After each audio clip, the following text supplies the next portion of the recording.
그래서 데살로니가 교회 교인들에게 이 복음이 뭔지를 이제 설명을 시작합니다. 아, 결국 바울의 말을 보면은 이 복음은 말장난이 아닙니다. 그러니까 말을 늘어놓는 말잔치가 아니에요, 말잔치. 예. 그냥 뭐 사람들 듣기 좋은 얘기하고 그냥 뭐 이렇게 슬슬슬 간지러운데 긁어주고 하는 게 아니고, 그럼 복음은 뭐냐? 오늘 네 가지를 말하는데, 첫째로 복음은 능력입니다. 아,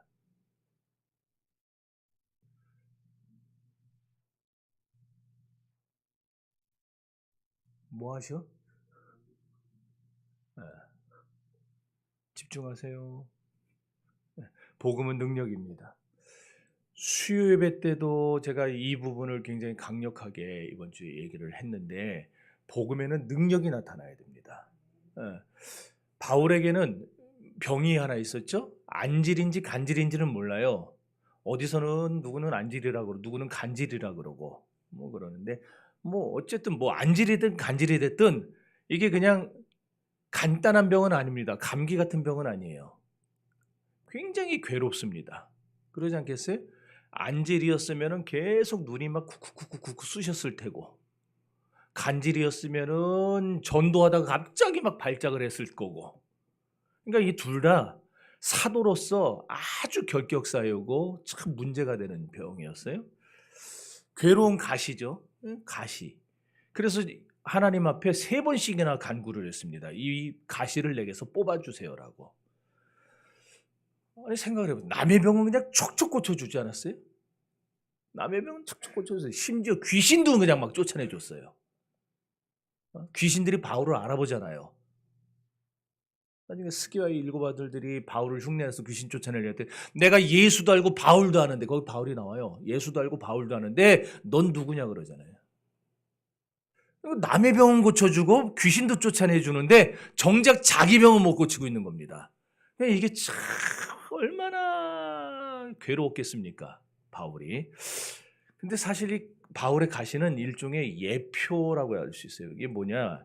바울이 자기 가시를 없애달라고 세 번을 구했는데, 여러분 이 세 번을 구하는 모습 속에서 혹시 어떤 누군가가 떠오르지 않습니까? 안 떠오르시는군요. 아, 안 떠올라요.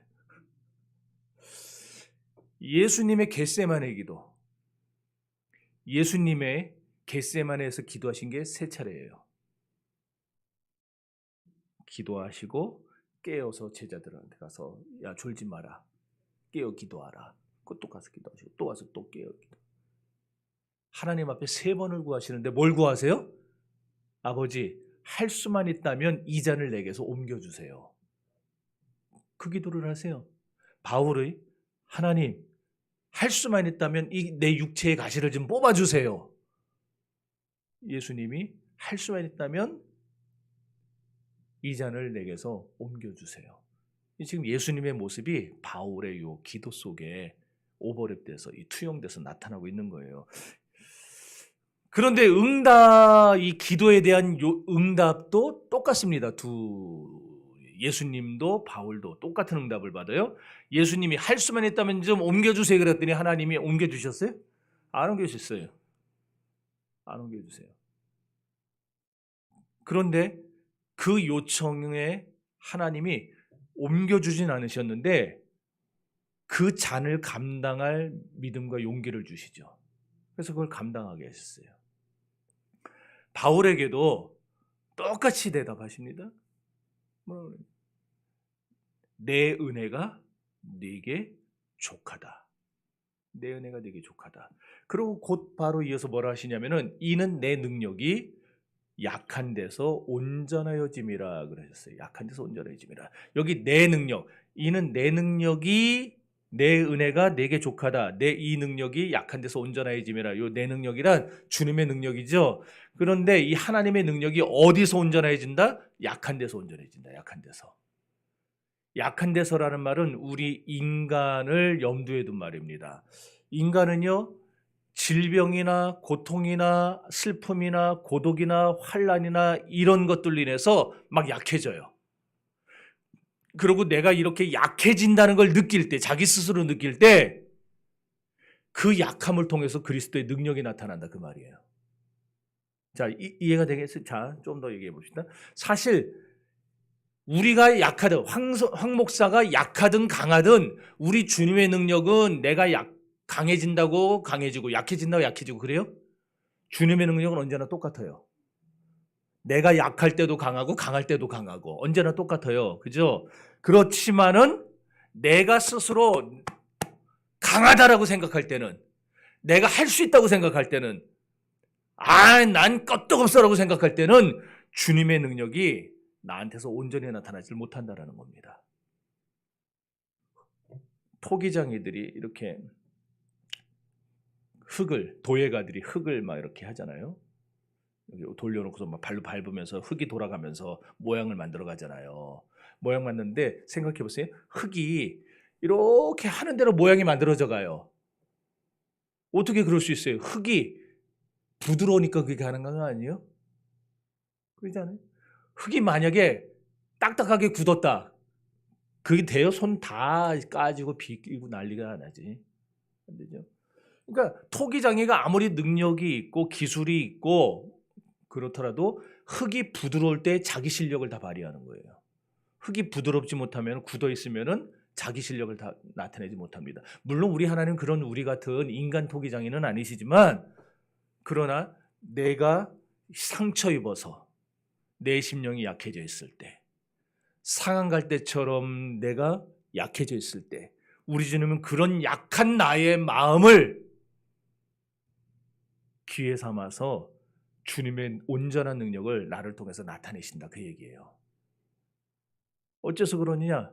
우리는 약해져야 하나님을 찾기 때문에. 약해져야 하나님이 어디 계신가를 찾아요. 내가 내 힘으로 떨쳐 일어나리라 삼손이 그랬을 때 하나님만 찾았어요. 하나님만 찾아요. 그런데 자기에게 힘이 다 떠나고 아무것도 안 되고 눈도 다 뽑히고 그냥 머리털도 잘리고 진짜 내가 너무 비참하구나, 형편없구나, 정말 창피하구나 이렇게 완전히 윗바닥에 내려간 다음에야 삼손이 여호와를 찾기 시작하니라 그랬어요. 우리는 그러므로 여러분이 약한 거, 여러분이 조금 부족한 거, 그런 환경에 처하면은 그 무조건 나쁜 것만은 아니에요. 그 상황을 통해서 하나님을 찾을 수 있다면, 하나님을 만날 수 있다면 그것이 우리에게 유익이 될 수 있는 겁니다. 탕자 보세요. 아버지를 떠나서 멀리 외국에 나갔습니다. 거기서 흉년을 만나서 극도의 궁핍에 빠졌죠. 고독을 느꼈습니다. 그런 다음에야 탕자의 머릿속에 누가 생각났냐면 아버지의 집이 생각났어요. 아버지의 집. 내 아버지 집에는 풍족한 품꾼이 얼마나 많은고, 그러나 나는 여기서 줄여 죽는구나. 이제 내가 일어나 아버지께로 돌아가 이르기를, 아버지여 내가 하늘과 아버지께 죄를 얻었사오니 나를 아들로 보지 마시고 품꾼의 하나로 여겨주옵소서 하리라 하고, 이에 그가 일어나 아버지께 돌아가니라 그랬어요. 우리 심령도 똑같다는 거예요. 내가 뭐 이럴 때는요 하나님 잘 안 찾아요. 자기가 다 할 수 있는 줄 알고. 교인들도요 지금 뭐 사업도 잘 되고 건강하고 뭐 그냥 자식들도 척척척척 그냥 대학에 붙고 뭐 하고 이런 사람들은요 신앙생활을 하는 것 같은데 어디가 나사 풀린 신앙생활을 해요. 우리 심령이 약해질 때 하나님을 찾게 되면서 우리 마음이 겸손해지는 거예요. 왜? 내 힘으로 안 되는 걸 깨달아 봤으니까. 내가 해봤는데 안 되는 거를 체험해 봤으니까 하나님을 찾는 거예요. 아버지를 찾는. 이렇게 사람은 자기 힘으로 할 수 없다는 걸 깨달은 다음에야 하나님을 찾게 돼 있다는 겁니다. 그러니까 아까도 얘기했지만 가시라고 다 나쁜 건 아니에요. 예를 들어서 먹구름 누가 줬습니까? 먹구름. 싫죠. 먹구름 있으면 반드시 비 내리는데. 요즘은 우리나라 기후가 이게 무슨 열대 스콜도 아니고. 아까 저기에다가 그 우리 수양에 핸드북 찾으러 가려고 탁 하는데 비가 쏟아지더라고요. 에휴, 포기하자. 그래. 안 갔어요? 근데 한 2시간 있다 딱 보니까 해가 쨍쨍하고 있어요. 이거 사람 놀리는 것도 아니고. 그런데 먹구름 누가 좋아하겠어요? 그렇지만은 먹구름이 지나간 다음에야 7색깔 무지개가 뜨는 거예요. 그러니까 먹구름이라고 다 나쁜 건 아니라는 겁니다. 그래서 예수님이 뭐라 그러셨느냐? 바울이 뭐라 그랬냐면은 내가 나의 약한 것을 자랑하노라 그랬어요. 나의 약한 것을 자랑하노라. 오늘 여러분이 뭐가 약합니까? 뭐 대답 안 할 줄 알았어요. 뭐가 약한 게 있을 거예요. 다 강하겠어요, 자기들이라고. 약한 게 있을 거예요. 근데 그 약한 것 때문에 하나님이 나를 만나 주시고, 그 약한 것 때문에 하나님이 내게 은혜 주시고, 그 약한 것 때문에 하나님이 내게 능력 주시고. 그러니까 여러분, 나의 약한 데서 주님의 능력이 온전하여집니다. 이 5절 말씀을 여러분들이 할 수 있게 되기를 바랍니다. 그래서 신자들 중에 보면은요, 이 중한 병을 앓다가 하나님의 능력을 체험하는 사람들이 있어요. 심한 고통 속에서 주님의 능력을 체험하는 분도 있고, 큰 슬픔 속에서 주님의 능력을 체험하는 분도 있어요. 아마 우리 교회도 있을지도 모르겠어요. 진주패라고 하는 조개가 있습니다. 진주조개과에 속한 조개인데, 얘가요 바닷속을 막 헤집고 다녀요. 막 기어다녀요. 그러면은 그때 모래알이 들어옵니다. 그러면 조개가 말은 못하지만은 그 부드러운 살 속에 모래가 들어와 박히니까 우리도 그러잖아요. 여기 손톱 밑에 가시 하나 박히면 이거 진짜 뭐 보이지도 않고 빼어지지도 않고 얼마나 고통스러워요. 그 살 속에 모래가 들어가니까 따갑고 고통스럽죠. 그래서 너무 아프니까 제두치가 살려고 진주질이라고 하는 분비물을 내뿜어요. 그 분비물이 모래를 감싸는 겁니다. 근데 한 번 감싼다고 그게 아픈 게 사라지는 게 아니에요. 그러니까 또 감싸요? 안 사라져요. 또 감싸요? 그렇게 감싸고 한참을 감싼 다음에야 저렇게 모래가 천연진주가 돼서 나오는 거예요.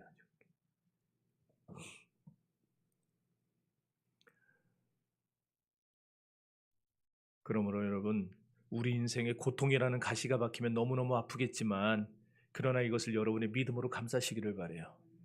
감싸고 또 감싸세요. 그러면은 진주와 같은 보배로운 믿음이 될 줄로 믿습니다. 고린도전서 1장 8절에 보면은요, 바울이 십자가의 도가 멸망하는 자들에게는 미련한 것이요 구원을 얻는 우리에게는 하나님의 능력이 됨이라 그랬어요. 너무 멋진 말 아니에요?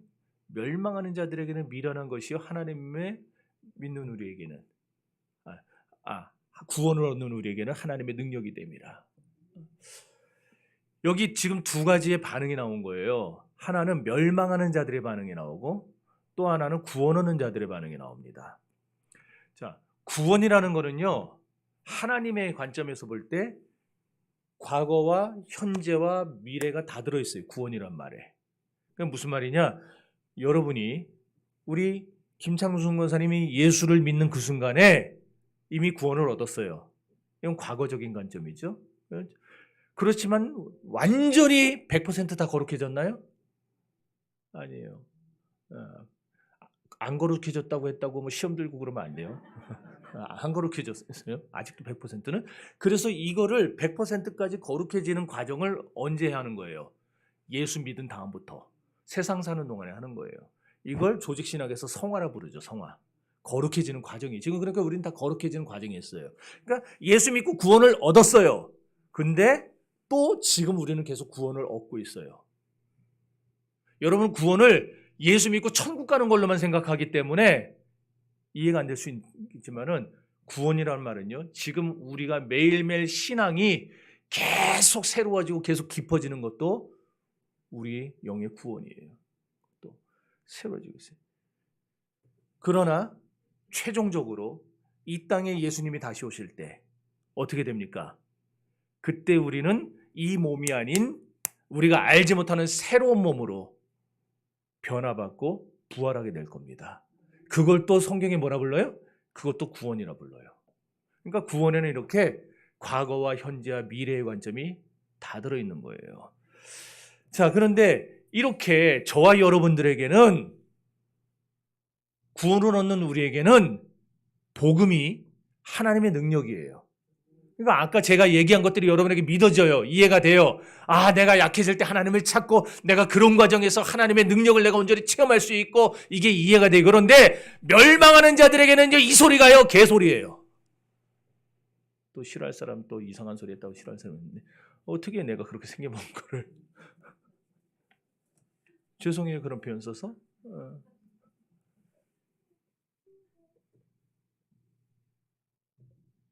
여러분, 우리가 사람이 계속 똑같이 그 자리에 계속 있는 사람은 없어요. 예수를 믿고 점점 고침을 받아서 나아져서 궁극적인 구원의 자리로 들어가든지, 아니면은 예수 안 믿고 끝까지 점점 병이 심해져서 나중에는 손도 못 대고, 의사도 손도 못 대는 것처럼 손도 못 대고 멸망의 자리로 내려가든지, 둘 중 하나지 계속 거기서 10년, 20년, 30년, 40년 계속 거기서 이러고 있는 사람은 없다라는 거예요. 우리의 믿음은 자라든지 아니면은 믿음을 갖지 못하든지. 문제는 뭐냐? 복음은 분명 하나예요. 복음이 뭐 2개, 3개 있습니까? 복음이 뭐예요? 아무 대답을 못하네. 복음이 뭔지도 모르면서 교회를 다녀요 지금. 복음이 뭔지도 모르고. 여러분, 복음이 간단하잖아요. 요한복음 3장 16절이 복음이에요. 하나님이 나를 너무너무 사랑해서 독생자를 보내셔서 내 죄를 사하고 구원해 주셨다. 이게 복음이에요. 그런데 이 복음이 그럼 2개가 있고 3개가 있고 4개가 있어요? 하나밖에 없어요. 복음은요. 오직 예수만 복음이에요. 예수만 복음. 그런데 이 예수만 복음이라는 이 하나만 복음인데 왜 구원 얻는 사람이 있고 멸망하는 사람이 있냐고요. 왜 반응들은 다 다르냐고요. 그게 문제예요. 복음은 분명 하나인데 사람들은 이걸 다르게 들어요. 이 복음을. 그래서 어떤 사람은 이걸 듣고 구원의 자리로 나아가고, 어떤 사람은 이걸 듣고 멸망의 자리로 나아가고. 왜 멸망의 자리에 있는 자들이 복음을 미련하게 여기느냐? 십자가의 도가 왜 미련하게 보이느냐? 로마 시대 때 십자가는요, 우리가 보고 있는 이런 은혜로운 모습이 아니에요. 로마 시대 때 십자가는 가장 무섭고 잔인한 사형 방법입니다. 밥 드신 지 오래됐죠? 네. 지금 현재 지구상에 있는 어느 나라예요. 내가 그 나라는 얘기 안 해주는데, 그 나라의 형벌이 뭔지 아세요? 사람을 통나무 속에 통나무를 파가지고 구멍을 뚫어요. 구멍 4개를 뚫어요. 다리 2개 나오고 팔 2개 나오고 몸통을 이렇게 가둬놔요. 그런 다음에 거기다가 뭐 이렇게 음식을 넣어놔요. 그 통 속에다가 음식을 넣어놔. 그러면은 곤충들, 벌레들이 몰려와가지고 이 살을 파먹는 거예요. 살아있는 사람을 파먹는 거예요. 팔이 이렇게 나와 있고 다리가 나와 있으니까 이거 어떻게 못해요. 내 살이 지금 뜯겨나가는 고통을 그 사람은요, 죽기까지 최소 일주일이 걸린답니다. 그렇게 죽기. 그러니까 일주일 동안 그 고통을 느끼면서 죽도록 만드는 그런 나라가 있어요, 지금. 로마 시대 때 십자가가 그거예요. 죽는데 오래 걸려요. 피가 싹 다 빠져나가면서 자기가 지금 내가 죽어가는구나라는 것까지 다 느끼면서 죽어요. 그러니 당시 사람들이 볼 때에 십자가가 어떻게 능력이겠어요? 십자가가 어떻게 은혜겠어요? 십자가는 미련한 거예요. 왜 저걸 왜 봐요? 왜 받아? 하나님의 아들이라며 왜 받아? 왜 죽어? 이런 소리가 나올 수밖에 없는 거예요. 미련한 거예요. 그러니까 저렇게 십자가에 죽은 예수를 믿으면 구원받는다. 이게 복음이다 그러니까 그 사람들은 복음을 미련하게 받아들이는 거예요. 이해가 되시죠? 게다가 복음은 또 엄청나게 단순해요. 아까 얘기했죠. 요한복음 3장 16절. 하나님이 우리를 너무너무 사랑해서 독생자를 주셨는데 누구든지 저를 믿으면 멸망치 않고 영생을 얻는다. 이게 너무 쉬워요. 당시에 철학을 숭상하던 헬라 사람들은요. 아니 내가 선을 행하고 내가 덕을 행해서 구원을 얻는다 그러면 내가 이해를 하겠어. 그런데 아니 무슨 세상에 예수를 믿기만 하면 구원을 받느냐. 말도 안 된다라고 생각하기 시작한 거예요. 철학적인 사람들이 볼 때에는. 그게 미련한. 그런데 오늘 여러분은 어떻습니까? 이제 여러분에게 묻습니다. 여러분들은 복음이 미련하게 들리십니까? 아닙니까?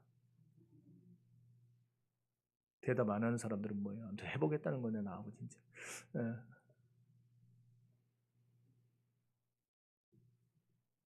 진짜 여러분이 대답대로 되기를 바랍니다. 복음이 여러분에게 미련하게 들리기 시작하면 갈 때까지 간 거예요. 두 번째로 복음은 뭐냐? 성령께서 뿜어내시는 향기예요. 자, 고린도서 2장 15절 읽어봅시다.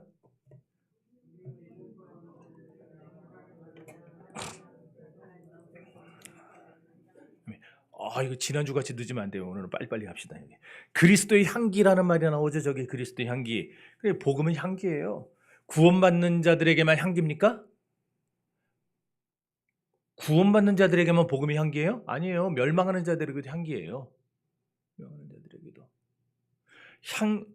요새 아로마 테라피라는 거 있잖아요. 향기로 이렇게 사람의 심신을 힐링한다 그러면 저기 한다.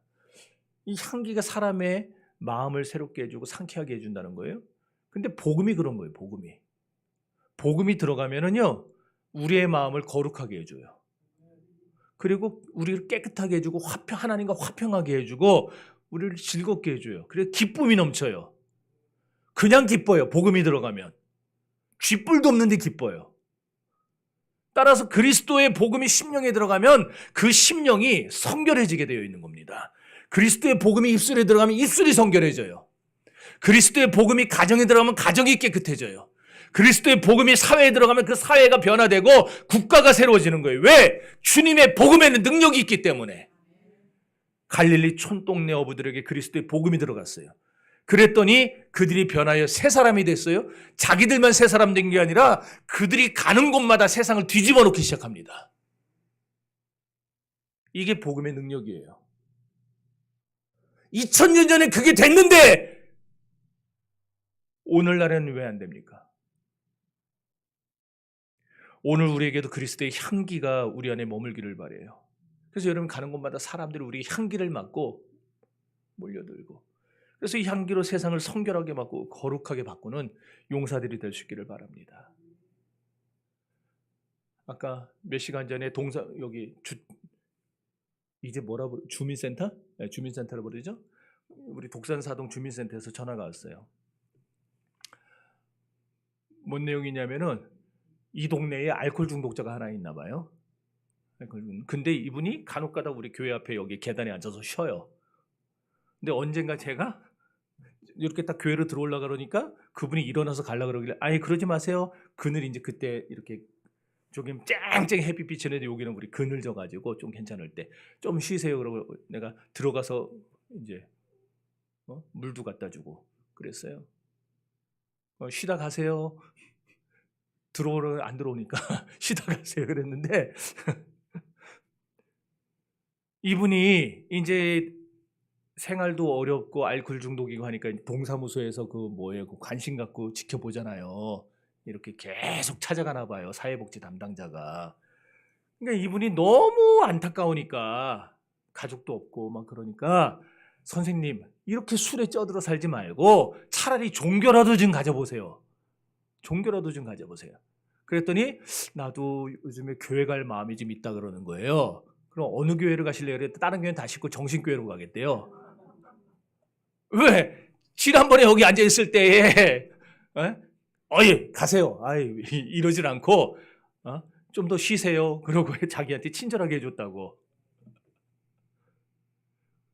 그래서 그 동사무소 직원이 목사님 다음 주 월요일 날 시간 좀 내실 수 있으세요? 그러더라고요. 그래서 예, 왜 그러세요? 그랬더니 저랑 그 집 좀 같이 찾아가요. 그래서 그날은 절대 술 마시지 말고 기다리라 그랬으니까 목사님 가셔서 그 사람 좀 만나달라고. 그래서 그럽시다 그랬어요.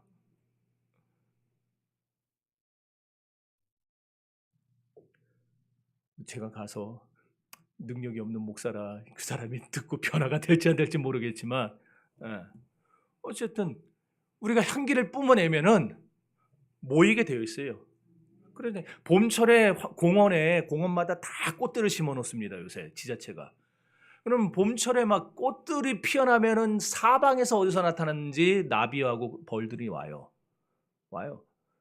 아무리 찾아봐도 안 보이는데 꽃이 피어나면 오더라고요. 우리 요 하단에도 겨우 꽃 몇 개 있는데 거기도 찾아와요, 벌들이. 희한하지 않아요? 향기를 뿜으면은 몰리게 되어 있는 거예요. 그러니까 여러분, 저와 여러분이 향기가 돼야 돼요. 그리스도의 향기가. 근데 이 향기는 누가 뿜어낸다 그랬어요, 아까? 네, 성령이 뿜어내는 향기예요. 그래서 우리가 이 복음을 가지고 성령으로 무장하면은 이 향기가 나도 모르는데 나와요. 그리고 이 향기가 사람들을 끌어당기게 돼 있어요. 베드로가 그 향기에 끌려서 예수님의 제자가 돼요. 안드레도 마찬가지였고 야고보와 요한도 똑같았어요. 오순절에 회개한 3,000명도 똑같았습니다. 사도들이 그리스도인들이 뿜어내는 그 그리스도의 향기에 취해가지고 오순절날 예루살렘에 모인 수많은 사람들이 거기서 예수님을 영접하고 거기서 구원받고 돌아갔어요. 오늘 우리 교회가 향기를 뿜어낼 수 있기를 바랍니다. 이 향기가 교회 안에 들어왔을 때 교회 안에 남녀노소의 구별이 사라졌어요. 빈부귀천의 벽이 허물어졌고 똑똑한 사람이나 똑똑하지 못한 사람의 구분이 깨졌습니다. 반만년 역사 동안에 왕도 깨뜨리지 못했던 반상의 법도가 이 향기가 교회 안에 들어왔을 때에, 우리나라 안에 들어왔을 때에 반상의 법도를 깨버렸어요. 지체 높은 양반도 아니 지체 낮은 쌍놈도 같은 예배당에 앉아서 함께 예배드릴 수가 있게 됐어요. 말 그대로 누구라도 이 복음의 향기에 이끌려서 그리스도 앞에 나와 무릎을 꿇는 사람은요, 모두 다 동일한 영생의 축복을 받게 된 겁니다. 오늘 우리도 이 향기에 취해서, 이 향기에 끌려서 이 자리에 나온 거예요. 그리고 이렇게 그리스도의 복음으로 무장한 자들, 그리스도의 복음을 영접한 자들에게는 이와 같이 우리도 성령처럼 향기를 뿜어내야 한다는 거예요. 그럼 그 향기는 어디서 오느냐? 데살로니가서 1장 5절 다시 읽어봅시다.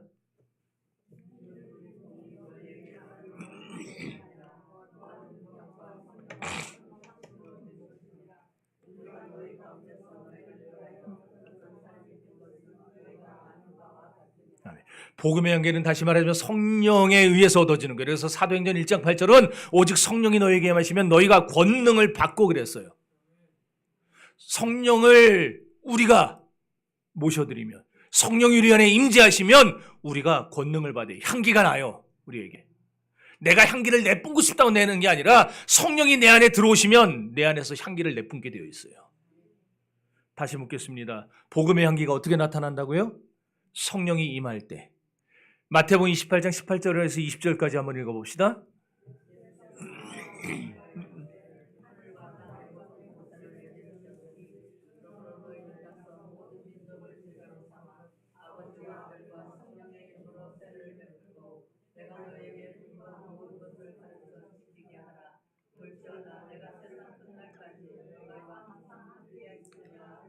아멘.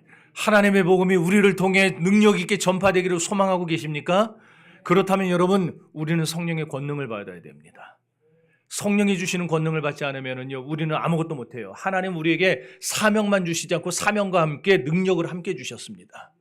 그러므로 여러분들에게는 다 사명 감당할 능력이 다 있어요. 안 써서 그런 거지.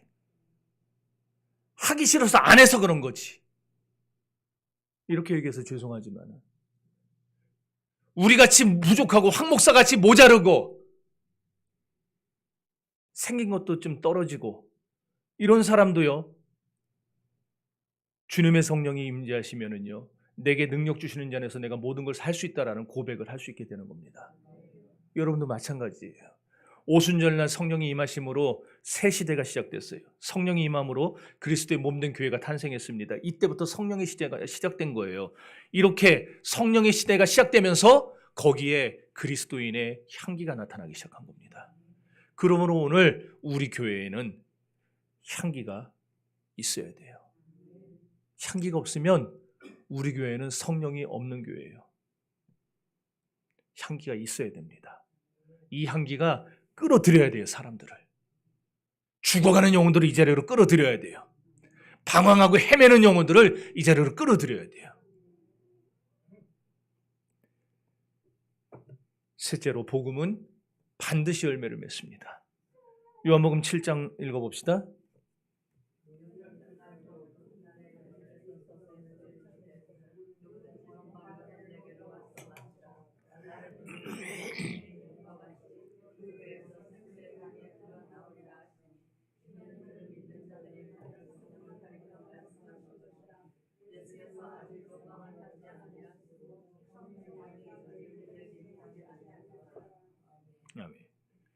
존 찰스 라일 감독은요, 성경에는 금글자로 인쇄된, 우리가 보는 금글자가 아니고 하나님이 보시는 영적인 금글자로 인쇄된 부분이 있는데 그게 바로 요한복음 7장 37절에서 39절이다 그랬어요.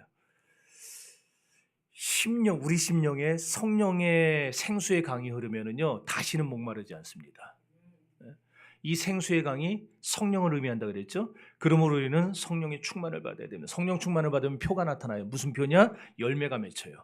갈라디아 5장에 보면 성령의 열매를 말해줍니다. 오직 성령의 열매는 사랑과 희락과 화평과 오래 참음과 자비와 양선과 충성과 온유와 절제니 이 같은 것을 금지할 법이 없느니라 그랬습니다. 그런데 이 모든 9가지 열매도요, 다 사랑이라는 열매 하나에 통합이 됩니다. 그러니까 결국 성령의 열매는 뭐냐? 사랑입니다. 그러니까 여러분이 성령 충만하다면은, 우리 교회가 성령 충만하고 우리 교회가 성령이 임재한 교회라면은 애를 쓰건 의도적으로 하지 않건 그래도 우리에게선 당연히 사랑이 나와야 되는 거예요. 그래서 우리가 사랑하는 자가 되어야 됩니다, 서로. 그러니까 결국 다 연결되어 있는 거예요. 복음을 소유한 자는 성령을 모시는 자고, 성령을 모시는 자는 사랑이 넘치는 자고, 서로 사랑하시기 바랍니다. 미워하지 마세요. 시기하지 마세요. 뒤에서 뒷담화 까지 마세요.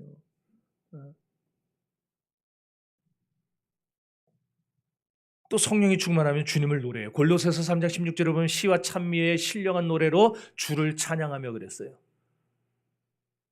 그러니까 성령 충만하면 우리가 찬양이 나와요. 찬양이. 이거 아침에 했던 얘기인가? 성령 충만하면요, 유행가가 안 나온다니까요.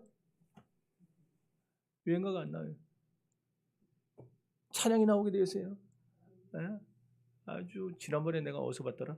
유행가가 탁 나오니까 내가 저기 뒤에서 보고 있는지도 모르고 막 이러더라고요. 막.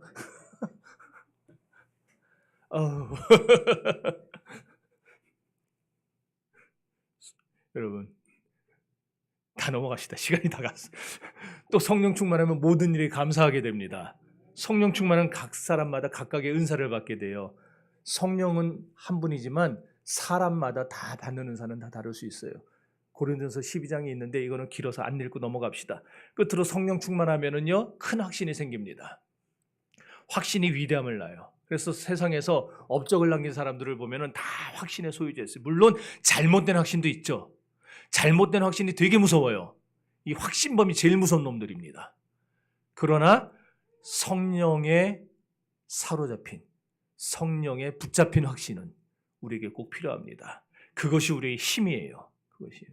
그러니 성령 안에서 확신을 가지시기 바랍니다. 이 확신이 우리에게 기적에 가까운 일을 가능하게 만들어요. 나태하거나 방만한 자들에게는 이런 확신이 없어요. 그러니까 신앙생활하면서 게으른 사람들에게는 확신이 없어요. 신앙생활하는데 부지런한 자들이, 열심히 있는 자들이 확신이 넘치는 겁니다. 여러분들 부지런하시기를 바라요. 정리합시다. 오늘 우리는 확신의 위력을 알아야 되고, 확신은 나를 움직이고 또 남도 움직입니다. 복음은 능력입니다. 복음은 성령께서 뿜어내는 향기입니다. 복음은 반드시 열매를 맺습니다. 그리고 능력과 성령과 확신을 소유한 성도가 될 때 하나님은 우리를 통해서 더욱더 큰 일도 하실 것이고 영광도 받으실 겁니다. 이렇게 하나님 위해 위대한 일을 하는 저와 여러분들이 되시기를 바랍니다. 기도합시다.